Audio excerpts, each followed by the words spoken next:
नाही, सर्वप्रथम मी तुम्हाला सांगतो की अनुसूचित जाती उपवर्गीकरण याबाबत विरोध नाही आहे आणि समर्थन नाही आहे. आमची प्रमुख मागणी आहे की हे उपवर्गीकरण हे लादण्यात येऊन आलेलं आहे, कोणीच मागणी केलेली नाही आहे.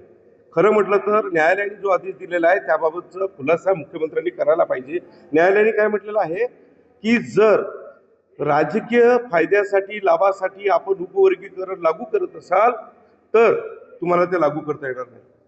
म्हणजेच काय, जर राजकीय फायद्यासाठी, आता हे कशावरून सिद्ध होते? उदाहरणार्थ एकूण 59 जाती आहेत की ज्यांना अनुसूचित जातीमध्ये बाबासाहेबांनी समाविष्ट केलेला आहे. आणि माननीय मुख्यमंत्री काय म्हणतात, मातंग समाजाच्या विकासासाठी आम्हाला उपवर्गीकरण आम्ही करणार आहोत. म्हणजेच काय, उर्वरित 58 अनुसूचित जातीवर हा अन्याय होणार आहे असं त्यांना म्हणायचं. मग मला असं म्हणायचं आहे, जर तुम्ही याच्यावर ऑब्जेक्शन मागितल्यानंतर ते निकाली काढण्यात नाही आले, असे असताना माननीय मुख्यमंत्री ज्या वैधानिक पदावर बसलेले आहेत त्यांनी अशा पद्धतीचं जाहीर करणे चुकीचे आहे. आमची प्रमुख मागणी काय आहे? प्रमुख मागणी आहे की अनुसूचित जातीतील 59 जातींच्यासाठी 72,000 कोटी रुपये विकास निधी या शासनानं वळवलं, इतरत्र लाडक्या बहिणीला दिला आणि यांचा आर्थिक विकास थांबलेला आहे. एकीकडे तुम्ही आम्हाला आरक्षणाच्या बद्दल उपवर्गीकरण म्हणता आणि दुसरीकडे आर्थिक शैक्षणिक विकास थांबवता, आणि तो कोणत्या एकट्या जातीचा नाही. अनुसूचित जातीमध्ये एकूण 59 जातींचा समावेश आहे जे आर्थिक लाभापासून शैक्षणिक विकासापासून वंचित आहे. म्हणून आमची प्रमुख मागणी आहे की या लढ्याला आम्ही आखरीपर्यंत अख्ख्या महाराष्ट्रात चर्मकार समाज, हा बौद्ध समाज आणि इतर सर्व अनुसूचित जाती समाजाबरोबर खांद्याला खांदा म्हणून लढा देणार आहे, संघर्ष करणार. मुळातच उपवर्गीकरणाला विरोध किंवा सपोर्ट अशी भूमिका नाही आहे.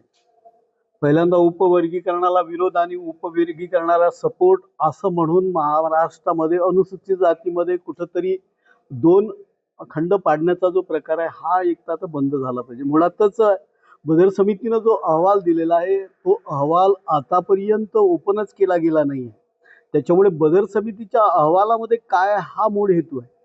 शेवटी अनुसूचित जातीचं उपवर्गीकरण करताना सर्वोच्च न्यायालयानं जे त्याच्यामध्ये गोष्टी सांगितलेल्या आहेत, का उपवर्गीकरण करताना जो डाटा असेल तो डाटा वस्तुनिष्ठ डेटा घेतला पाहिजे, सांख्यिकीय डेटा घेतला पाहिजे. तो डेटा अजूनही लोकांच्या पुढे न येता जर प्रोसेस होत असेल या एकूण प्रोसेसला त्या ठिकाणी आमचा सगळ्यांचा विरोध आहे.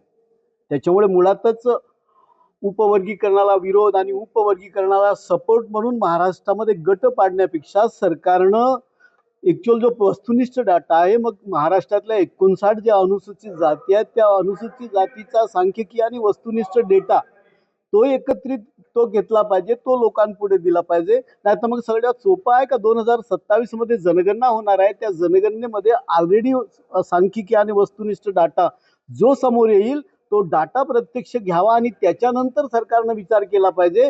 नुसतंच अनुसूचित जातीच्या समाजामध्ये 59 जातीमध्ये भांडणं लावू नये अशी आमची यामागची भूमिका आहे.